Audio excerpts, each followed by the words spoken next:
যদি তোমার নিয়ত ঠিক থাকে তাহলে অপেক্ষার শেষটা একদিন সুন্দর হবে। যদি তোমার নিয়ত ঠিক থাকে তাহলে ক্লান্ত হৃদয়টাও একদিন প্রশান্ত হবে। যদি তোমার নিয়ত ঠিক থাকে তাহলে প্রার্থনার আওয়াজগুলোও একদিন কবুল হবে। যদি তোমার নিয়ত ঠিক থাকে তাহলে তোমার স্বপ্নগুলোও পূর্ণতা পাবে। যদি তোমার নিয়ত ঠিক থাকে স্বয়ং সৃষ্টিকর্তা তোমার লড়াইটা তোমার হয়ে লড়বে। আজ আমি শেয়ার করতে চাই আমার জীবনের সব থেকে বড় উপলব্ধি। আমি বলতে চাই আমার জীবনের কিছু অভিজ্ঞতা, জীবন নিয়ে আমার কিছু ধারণা। সুখে থাকার সব থেকে গোপন সূত্র, ভালো থাকার সব থেকে সুন্দর উপায়।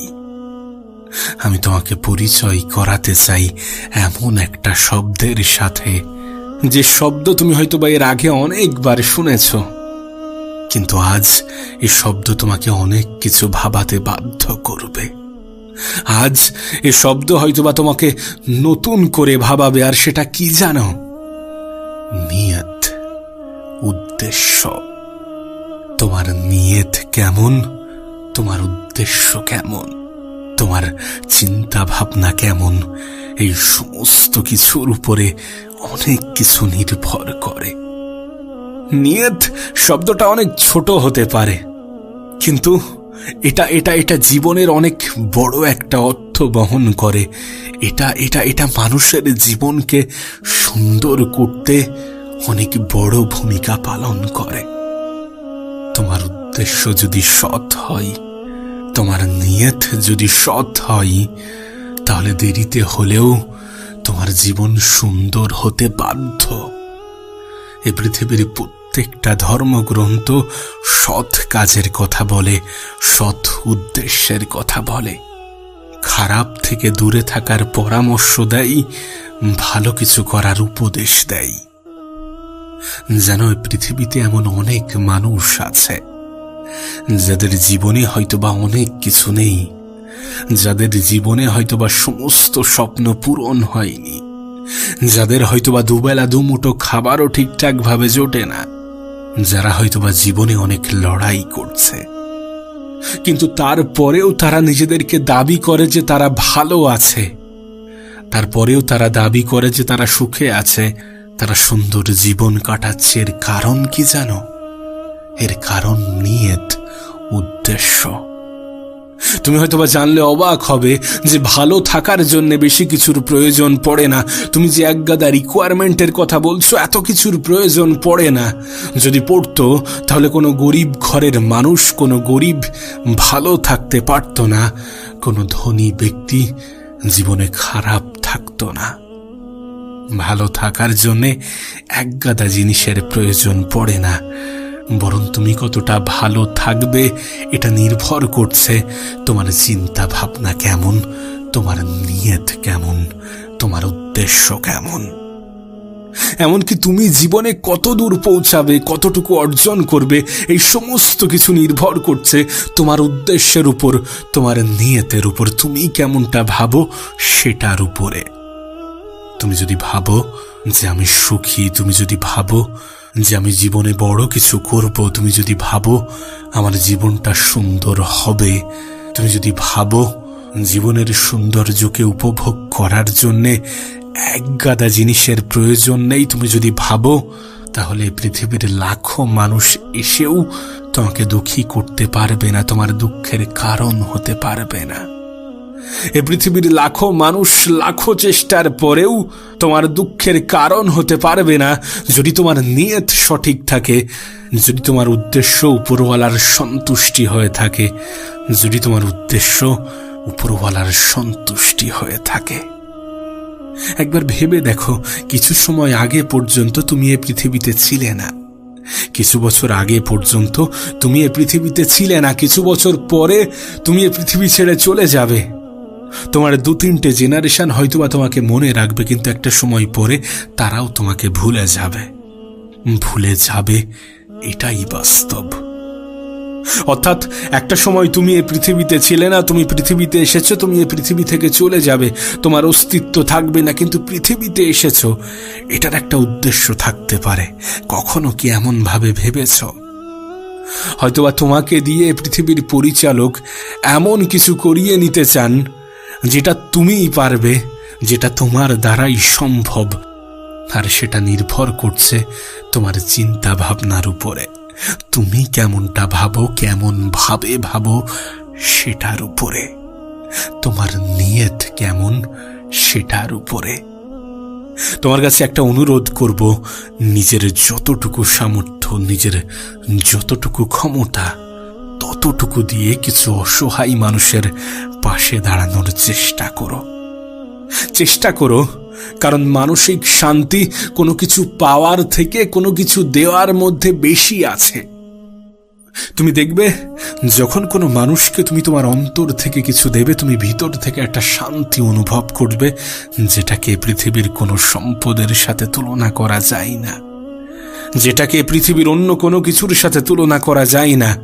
কারণ প্রকৃত সুখ, প্রকৃত মানসিক শান্তি কোনো কিছু পাওয়ার থেকে কোনো কিছু দেওয়ার মধ্যে আছে। আর সেটা তুমি অর্জন করবে যখন নিজের যতটুকু সামর্থ্য ততটুকু দিয়ে কিছু অসহায় মানুষের পাশে দাঁড়াতে পারবে, কিছু সাহায্য প্রার্থনাকারী মানুষের সাহায্য করতে পারবে।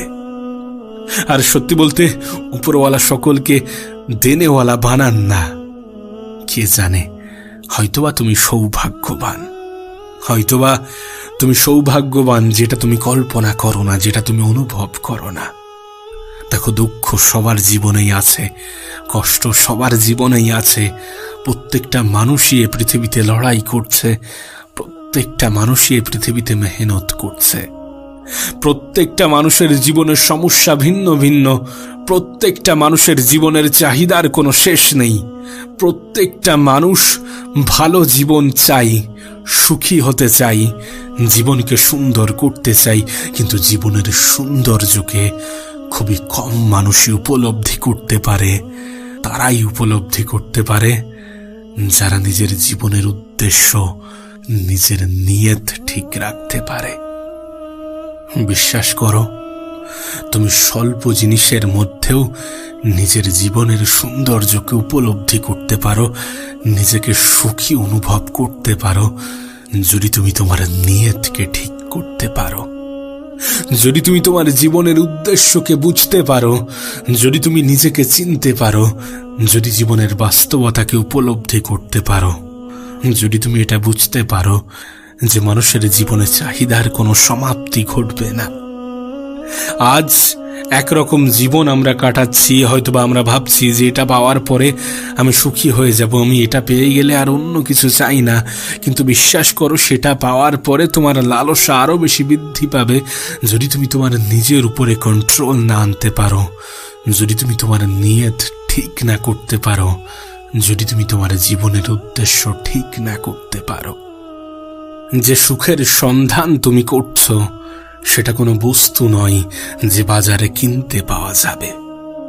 প্রত্যেকটা দিনের মধ্যেই সুখ খুঁজতে হবে, প্রত্যেকটা দিনের মধ্যেই জীবনের সৌন্দর্যকে উপলব্ধি করতে হবে। দেখো, যদি অর্থের ভিত্তিতে সুখ বিচার হতো, তাহলে পৃথিবীর কোনো অর্থশীল ব্যক্তিরা কখনো দুঃখী হতো না।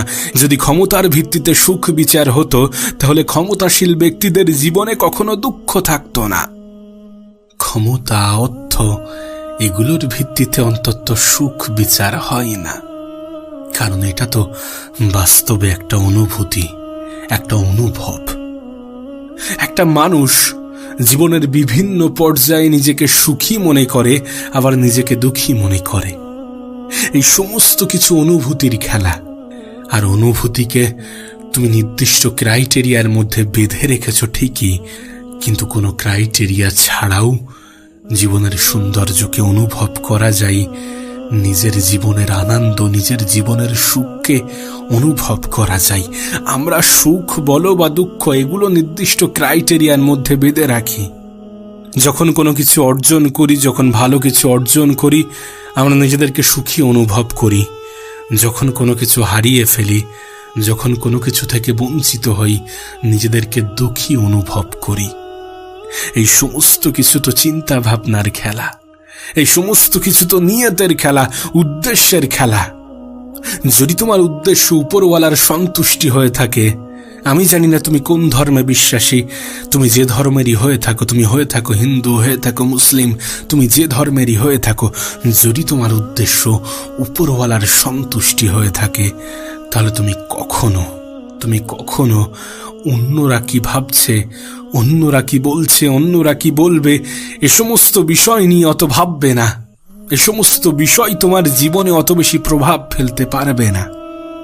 তাই উদ্দেশ্য সঠিক হওয়া প্রয়োজন, নিয়ত সঠিক হওয়া প্রয়োজন। তোমার চিন্তা ভাবনার উপরে অনেক কিছু নির্ভর করে। মনে রেখো, তুমি যে পরিবেশে থাকো সেই পরিবেশের প্রভাব তোমার জীবনে পড়বে। তুমি যাদের সাথে আছো, যেগুলো দেখছো, যেগুলো শুনছো, সেই সমস্ত কিছুর প্রভাব তোমার জীবনে পড়ে এবং পড়বে।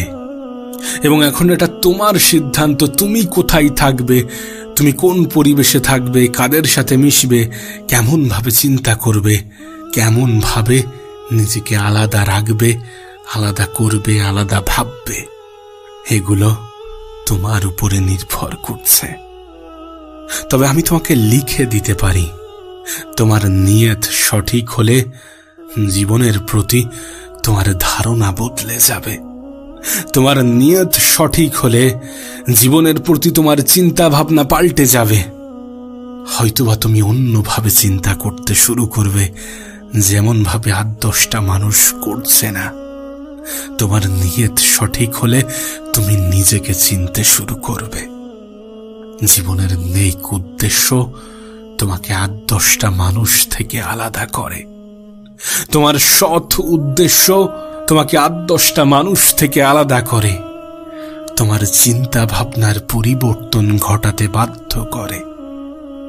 আমি তোমাকে লিখে দিতে পারি, তুমি তোমার নিয়ত ঠিক রাখো, জীবনের উদ্দেশ্য ঠিক রাখো, মানুষকে খুশি করার পরিবর্তে উপরওয়ালাকে খুশি করতে শুরু করো, নিঃস্বার্থভাবে কিছু অসহায় মানুষের পাশে দাঁড়ানোর চেষ্টা করো, সর্বদা পজিটিভ চিন্তা ভাবনা রাখার চেষ্টা করো।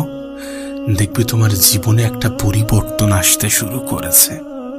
দেখবে যে খুশি, যে সুখের পিছনে তুমি এতদিন ধরে ছুটে আসছো, যে সুখ, যে শান্তিকে তুমি অর্থের ভিত্তিতে বিচার করতে শুরু করে দিয়েছিলে, তোমার উদ্দেশ্য, তোমার নিয়ত এই চিন্তা ভাবনাগুলোকে পরিবর্তন ঘটাবে।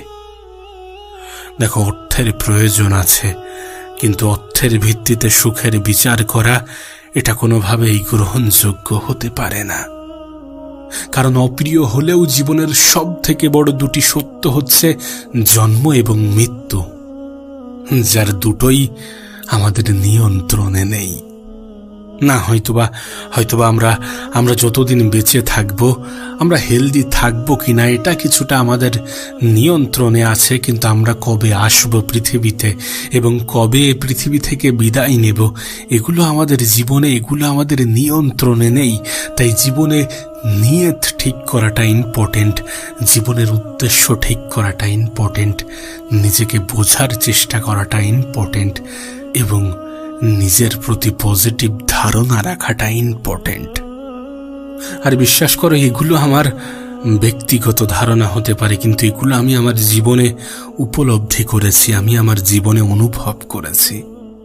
আমি যখনই আমার উদ্দেশ্য থেকে নিজেকে দূরে সরিয়ে নিয়েছি, আমি যখনই আমার নিয়ত ভুলে গিয়েছি, তখনই কষ্ট পেয়েছি, তখনই হতাশায় ভুগেছি, তখনই দুঃখ পেয়েছি, তখনই টেনশনের সম্মুখীন হয়েছি, তখনই জীবনে কনফিউজ হয়েছি, উপরওয়ালাকে দোষারোপ করেছি, যেগুলো অন্যায়।